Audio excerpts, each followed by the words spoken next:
What is my purpose? You pass butter. Oh my god. For the longest time, I've felt a little lost. In school, we're taught to try out new things from a variety of different fields to find an interest we can eventually latch onto, spending the rest of our lives honing in on that spark through higher education and hopefully a flourishing career.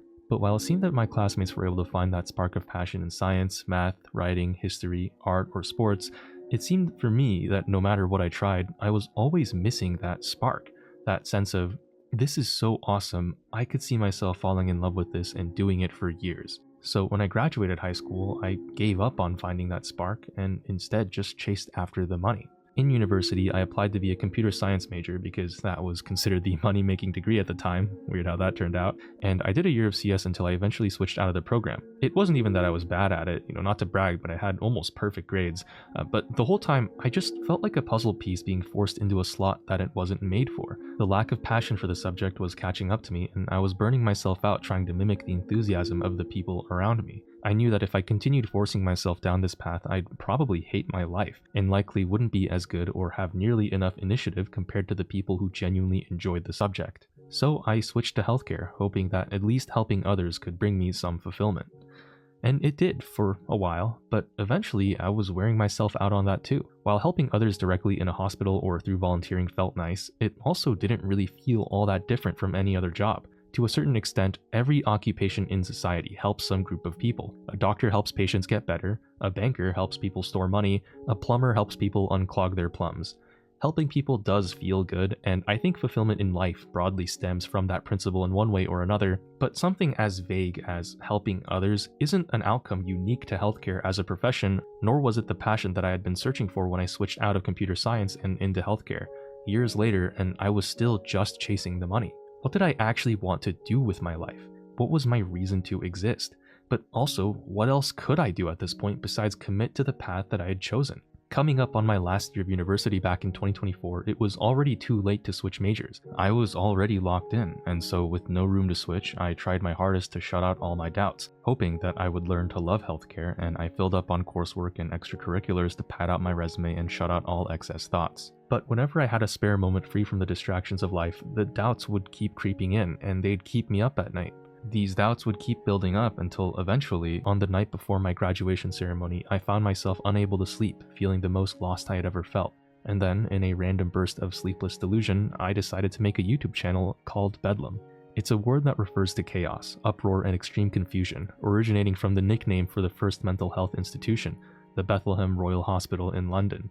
I uploaded my first video, a gameplay of me just playing my favorite mobile game at the time, Brawl Stars, at 3 AM, so I had to be extra quiet, screen recorded on a shitty phone with a shitty mic that I didn't know how to EQ, at a shitty frame rate and aspect ratio because I didn't know how to crop it or export in higher quality, but it was fun. I still remember when the video randomly hit 500 views. I felt this insane rush, this spark of excitement that I hadn't felt before. I wanted to make it bigger. I wanted to get even better.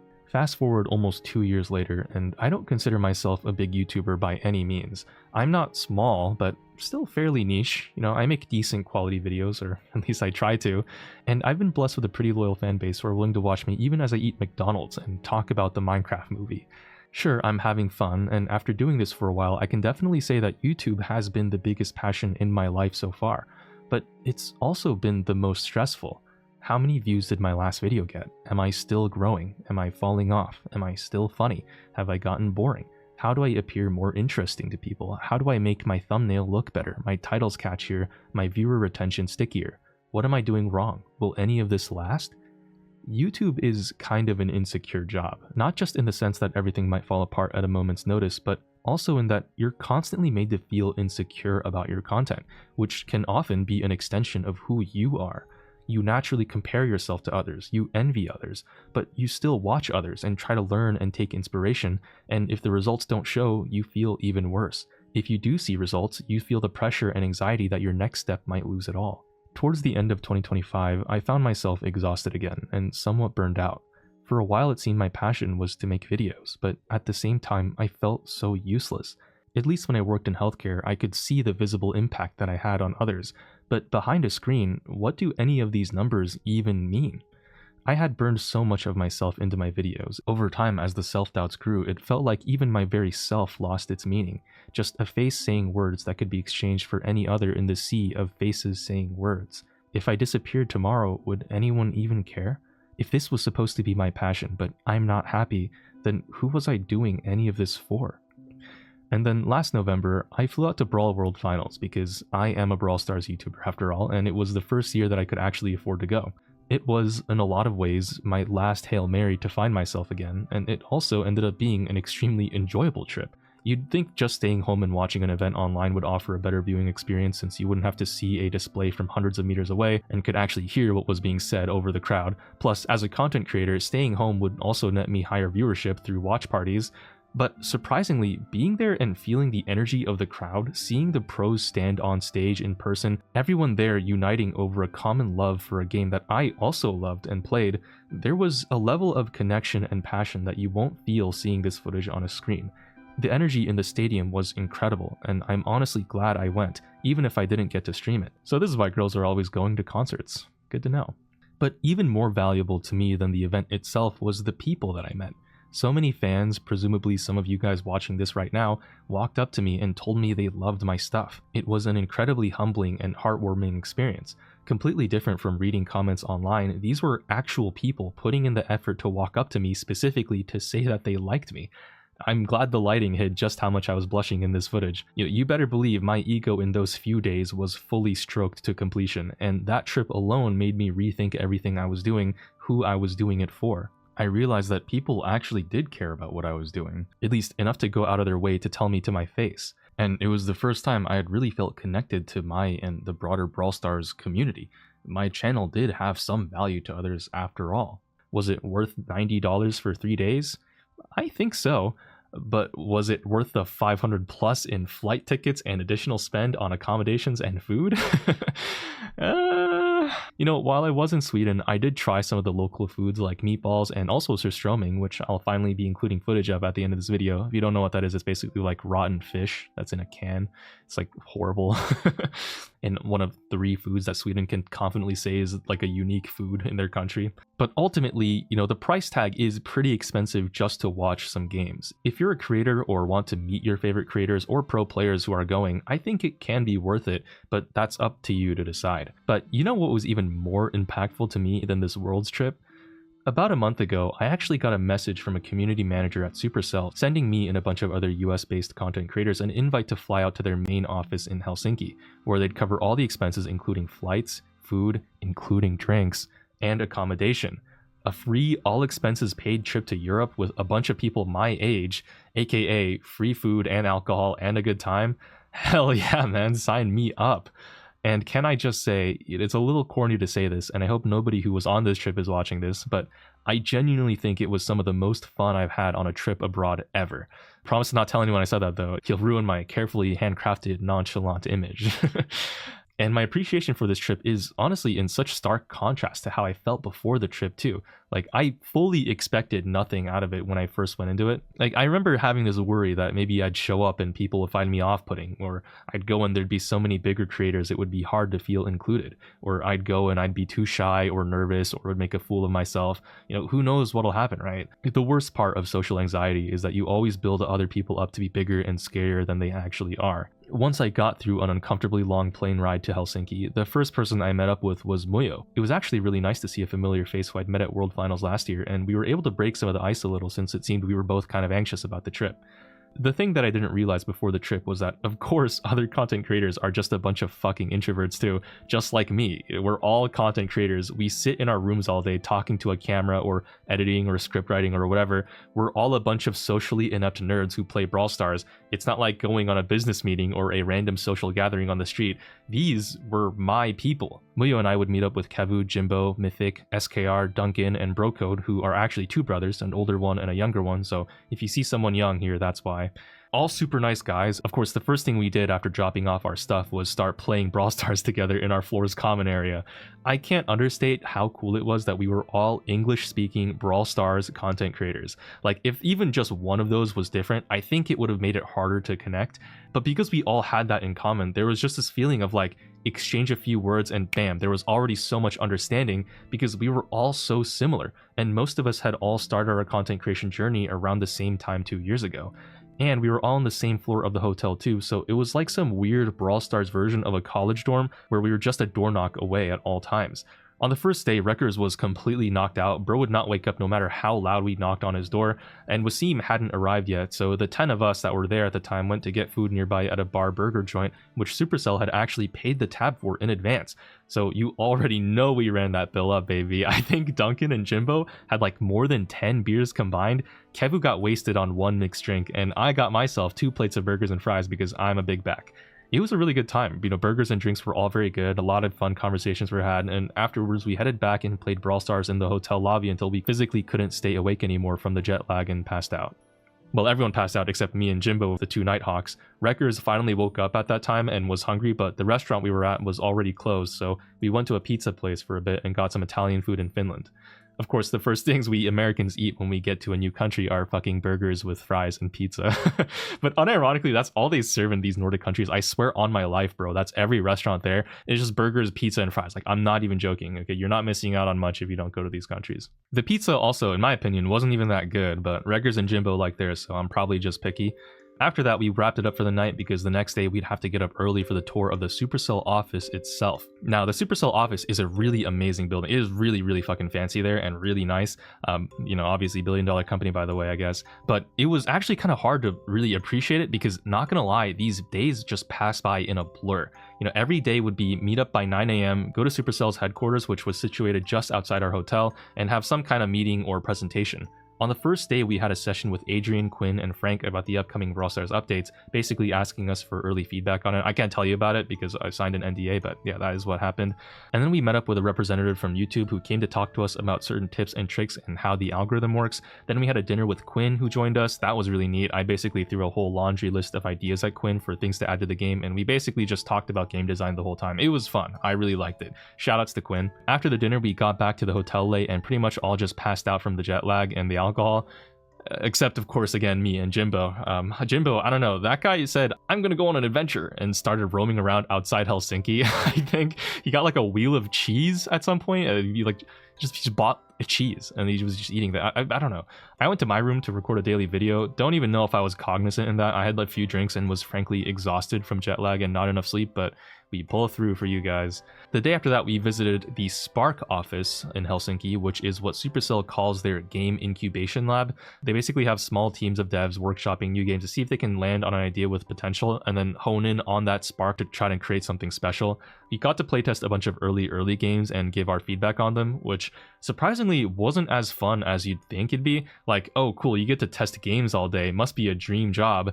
Except you realize pretty quick that the games you're testing are not actually games. They're like half functional prototypes of just a control scheme and like the basic enemies or targets or objectives made with textureless models. And a lot of them weren't even genres that I necessarily enjoyed, nor were they very good games either, to be honest. Like, a lot of them were kind of unfun.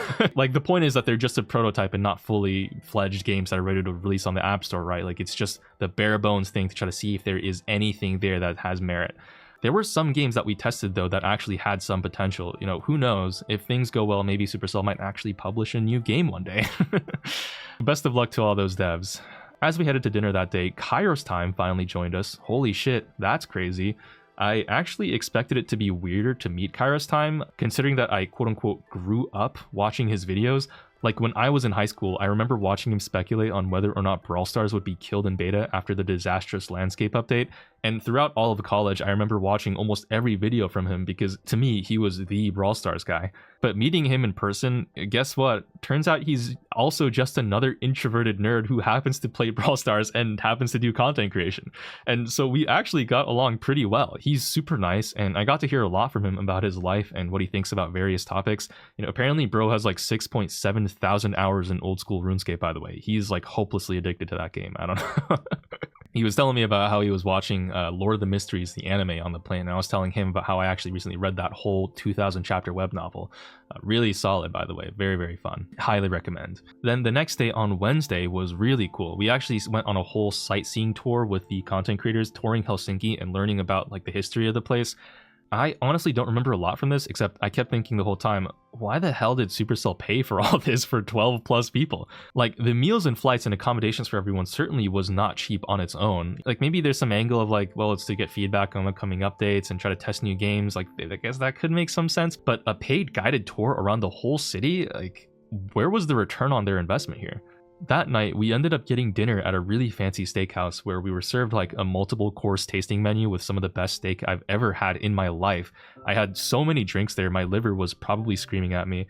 4 community managers actually joined us, not including Marzio, who was unfortunately sick, but Danny and Drew showed up, which was really fun meeting them, and also 2 other community managers who are more low-key right now in their public appearances, so I won't name them, but they were really awesome to talk to as well. One of them you may be seeing soon, but I'm not going to leak anything more about that, okay? Don't tell anyone I said that. Danny is just as friendly as you'd expect him to be, you know, especially with a few drinks in him, but what shocked me the most was actually meeting Drew. He's like this dry, sarcastic British guy on camera, and like he comes across very nonchalant or whatever, but you'd be surprised with just how friendly and nice he is in person. I personally didn't get to talk to him as much as the other content creators, but Drew actually stayed with the creators for a while after everyone else went home to keep talking and walked back with us to our hotel, staying in the lobby and getting us beers to chat for even longer.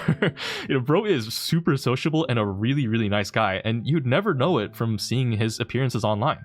And after meeting him, I honestly felt really bad that he was the community manager of a game like Clash Royale for so long. He really got such a bad rep just for associating with that game, but it seems like he's doing much better now after jumping that ship, and I'm happy for him.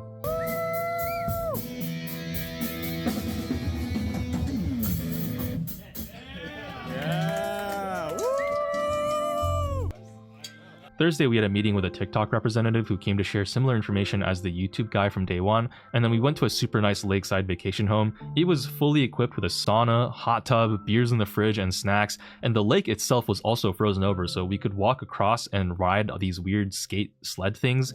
In Finnish culture, saunas are like this massive thing there. There are a little over 3 million saunas in Finland for a population of a little over 5 million people. You know, not quite getting on the levels of guns in America, but pretty close. Really gotta do something about sauna control, guys. We gotta pass legislation to limit saunas. Kairos and one of the community managers was putting us onto this sauna plus cold plunge combo where you sit in the sauna for a few minutes and then immediately after jump into freezing cold water in the frozen lake for as long as you can take it, and then immediately switch back into the sauna, and then you keep cycling back and forth over and over again, and that temperature switch between the extreme hots and colds causes this like sensual full body stimulation. I tried it a few times and can confirm that this is a pastime for psychopaths, but at least it's also healthy for you. You know, maybe this is the secret to being like the happiest country in the world. I can't really hate too hard. Didn't like nut in my pants or anything or have my brain exploded with a mind-blowing fucking full body sensation, but it was still cool.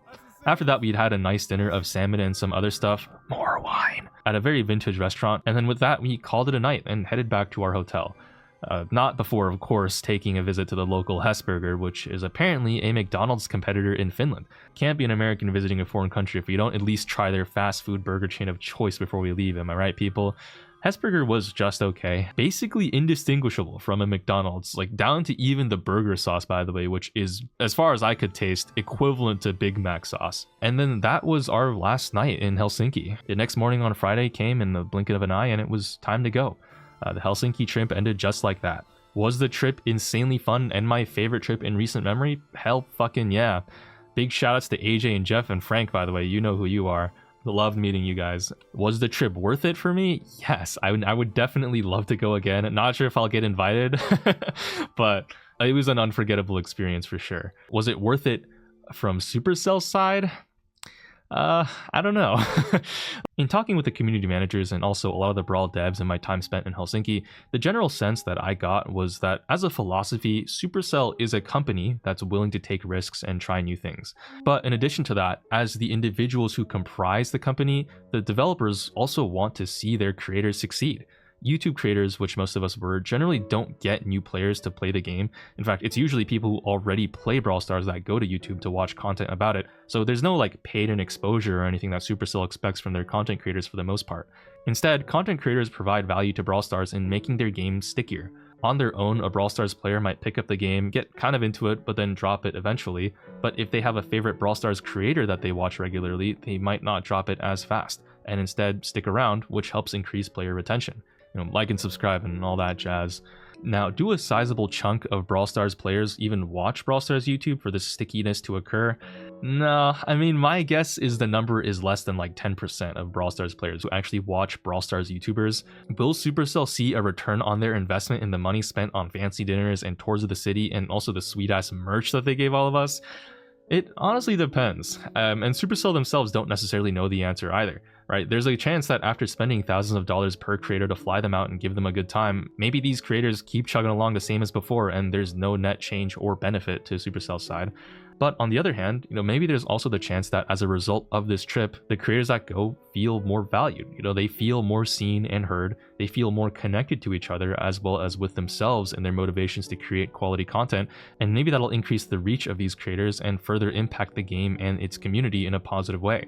If this trip changes the trajectories of even just one or two creators on this trip, then this investment will definitely pay itself off in leaps and bounds.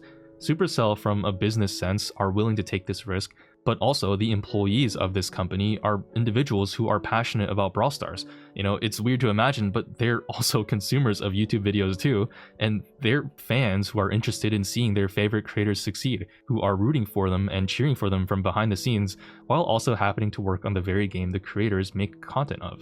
I have been playing Brawl Stars for going on 9 years now.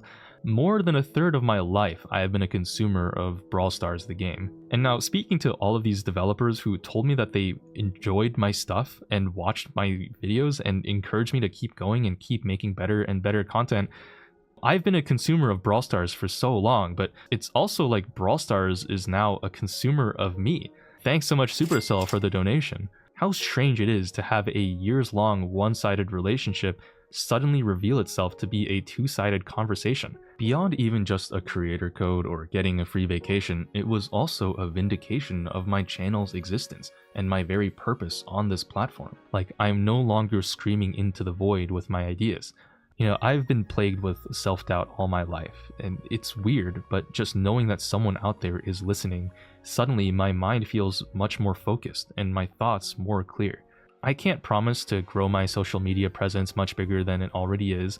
Honestly, I don't know the future, and I'm a fickle person, and maybe all this inspiration will evaporate up one day. Maybe one day I'll make a video that doesn't land as well as I had hoped, or I'll misspeak and something will happen, God forbid. No promises what will happen in the future. But what I can definitely say, and what I will promise with you all right now, is that I will definitely try. Now and into the future, I will try my best to make better content and to grow as a person and change for the better.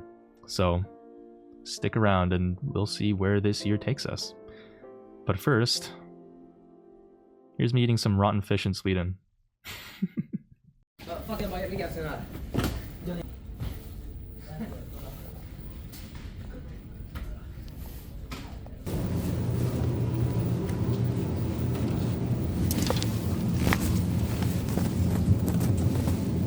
Make sure you capture my pretty side. That's a joke because it's recorded to the same source. Hey guys, so I'm outside and I don't have my coat on because I'm scared. I've heard too many negative things and I'm actually scared now. My friends have scared me about this whole surströmming experience. So here's the main event. Oster's surströmming. Someone Swedish can let me know if I got like a shit brand or if this is like a notoriously delicious brand, depending on my reaction, how things go. Owen and I have a friend named Aaron who apparently saw a bunch of people eating surströmming on video and they all threw up as soon as the can was open in like 30 seconds. And he also was like giving me horror stories. Were you the one who said that like you can't bring surströmming on planes because it's like a hazard, like a terrorist hazard? Oh, I thought you said that originally. That must have been Aaron. Aaron must have said that. That you can't bring the shit on planes because it's like a biohazard or something. If it like explodes in a plane, like everyone's dead. So, we're outside because I don't want to like ruin our Airbnb host house because he lives there straight up with his wife and kid. And when I showed the can to him, he started laughing. He was like, I was like, have you ever had it before? He was like, yeah, I've opened the can before. I don't think he's actually had it. He said he opened it on a hill and ran away as soon as the can was opened. That was his one recount of having surströmming. in his life. He's like 80 years old. So I don't know what I'm signing myself up for. I'm actually scared. I didn't know surströmming would be that bad. I just thought like, oh, it's like a stinky dish. Because in my head I was like, well, it's a dish that's sold. It's edible. It's supposed to be eaten. You're supposed to eat this, right? Like why would it be so bad that you can't even eat it? Surely. Doesn't make any sense. We also have some cheese. I looked up a while ago how to eat surströmming, and well, the recommendation was you're supposed to freeze it for 30 minutes first, and then open it underwater so that the smell never even. And I was like, what the fuck? But the pictures it's on bread usually, and like onions and stuff. I don't want to deal with all that. But we have cheese. I'm sorry to report, but I did pick a pretty mild cheese. No, I mean it's. I don't. It's not about the cheese. I don't think you're gonna be able to taste whatever cheese it is, anyways. Should I tell you my will just in case everything goes up? Owen is purposely standing far away as he's gonna start running as soon as I open it. Yeah, I think he's scared. Yeah, yeah. There's room behind me.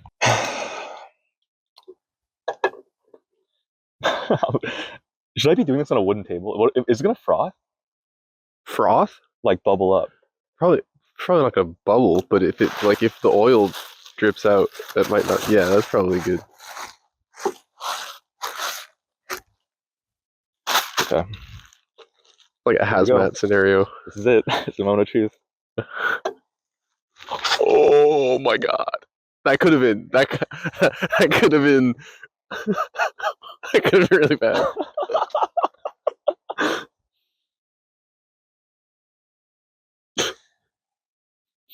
Dude.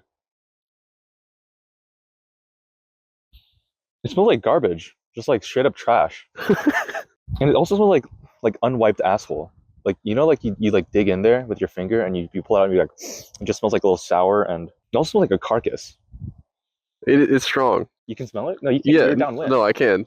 I'm upwind and I can smell it, and I'm a little bit nauseous. Really? I did not expect it to squirt up like that, though. That is worrying. But here's another thing that I didn't realize. Surströmming, I thought it was like a preserved canned food.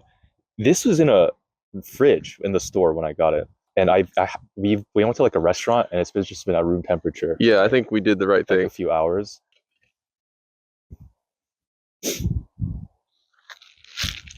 Oh, it's. You want to do you see it on the camera? You want to get a good look at it? Yeah. I'm gonna use the zoom feature on this one. It's definitely there.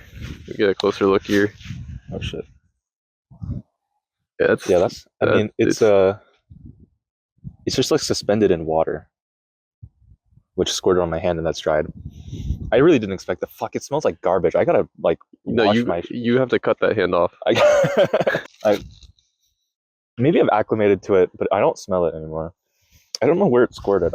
It went like straight this way. It probably is on camera. It might be on my if that went at me, I might have actually died. I think it might be on my clothes or just my hand. Oh, fuck, as long as it's not on my watch. All right, dude. Well, let's. Oh no. Oh no. Is this raw? It's probably. Dude, they preserve raw fish? Well, I mean, that makes sense, but oh fuck, I can't eat this. No way. Wait, hold on. Wait, I'm actually kind of scared. I wasn't scared, and I wasn't scared when I opened it. But it's so. Oh fuck! It's like I can't even stab it with my fork. It's like the texture of raw fish. You're stabbing the skin side. But no, but I mean like you can't pierce it because it's like it's like how like salmon with the skin on, like you can't like pierce it that well or cut it that well. It's like, oh fuck! It's gonna be chewy. Oh. Oh my god, my hands smell like fucking ass. You can tell I'm not an ass eater. Okay, well, when the juice is all dripped out, it doesn't smell. It could be just the fact I'm cold and like my nose is clogged. Oh no! Wait, that smells bad. Just for the, I'll take a whiff. This is the closest I'm gonna get though. Let me. You won't be able to smell it. I will. I Can will. You smell it? Huh. Right? It's just like ass. Like rotten cabbage vibes. Yeah, rotten cabbage? But like maybe worse. I don't want to eat any of that. Okay.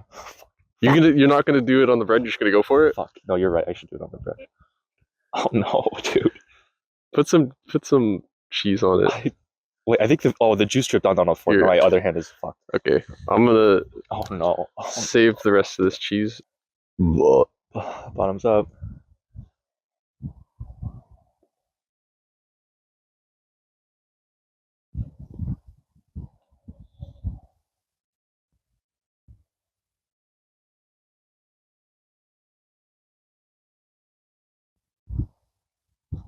I'm sorry. I used my front teeth to bite into it. Okay, wait, hold on. Wow, that was a lot.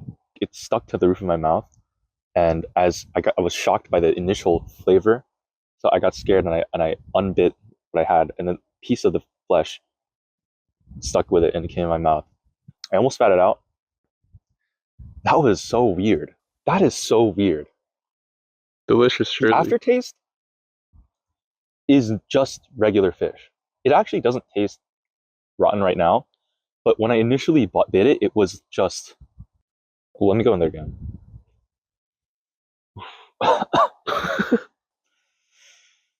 Okay. I mean, there's already a piece kind of half bitten, so I guess we'll just take that same route. I'm not about to throw. I'm not queasy, but I just don't want to. This is like when I have to eat carrots. What? I don't like carrots usually, but it's not this bad. Fuck. Oh my god. No, my body actually just does not want to.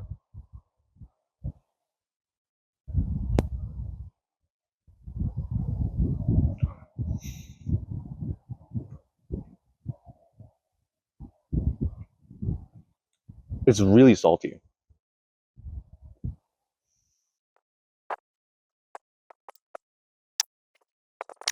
The texture is a little bit like eating Jello. The flavor is like probably one of the stinkiest pussies you'll ever eat. Like I can't describe it. I'm trying to find the words to describe it. I don't want to take another bite.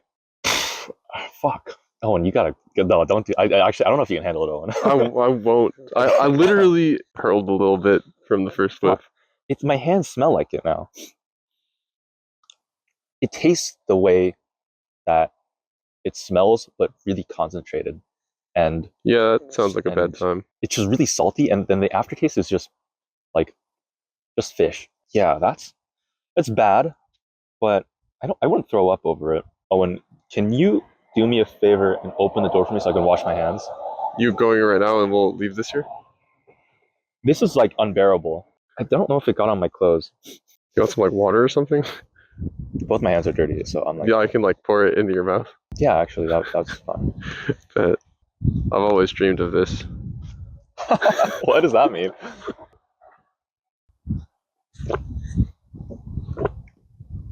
Okay. You know, I've never actually had to rate something lower than like a 2 or a 3 out of 10 in terms of like taste. It's uncharted territory for me. I've actually never had anything quite this bad before. I think if I had to eat just straight up shit, like poop from a butt, I think that is what I imagine the general like bodily feeling that I would have would be. At least I don't feel as gross as if I had just straight up eaten shit, because like I eat fish. I know that, but that's definitely like one of the worst foods I've eaten in my life. Oh, when I burped, there was no aftertaste. That's a good sign for later, I guess. Yeah, I was worried that like other fermented foods, like kimchi, like there's a known thing like kimchi farts or kimchi burps. I was worried I would get like a surströmming burp or something, or a surströmming fart, and then I would air out my whole plane. But I think I'm good. Probably on that for the rest of my life. I'll rate it a 1 out of 10. Is a that relatively good score in my opinion. is that from 0 to 10 or Yeah, from... 0 to 10. It's not a 0. Wow. The reason why I gave it some points is that the aftertaste is not bad, and the texture is actually not even the worst thing ever. Like if it was chewy and you had to actually chew through it to get it in your gullet, that would be fucked. You could probably just swallow the whole thing without chewing it and just try to think about it, or like close your nose off if you were like in a dire situation. And I imagine that's probably what this food was originally, how it was even eaten at all. Is like you're in dire straits, and you caught fish and you don't know when you'll get food again, so you gotta preserve it. So let's make surströmming. This is like, it has the makings of an acquired taste if it didn't smell so awful. And even though it does taste like shit, I know some people like eating shit. Unfortunately, I've seen videos of that. My friends have sent me. You know what's worse than this though? Is bile. The smell of vomit is extremely guttural. Probably for like evolutionary reasons. And that just makes me like gag actually. This doesn't make me gag, but it's just really unpleasant. Oh wow! I just went in the wrong spot. Oh, Get me out! Oh. Okay, Wait, we should go through the building. Yeah, we can either go around or we can sprint through.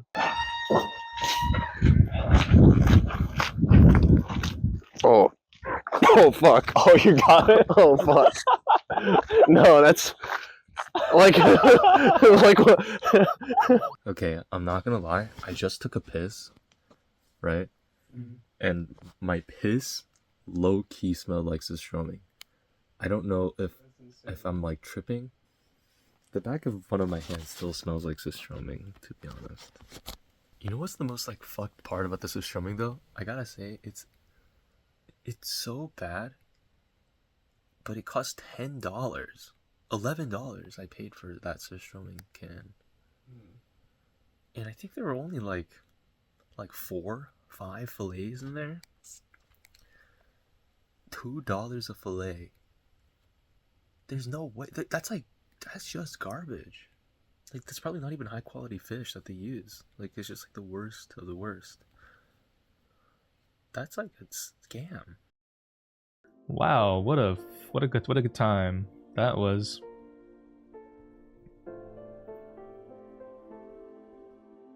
Oh, you're still here?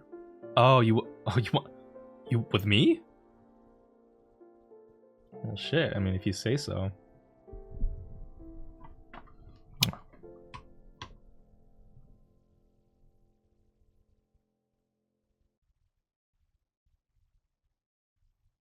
You want me to pull out my what?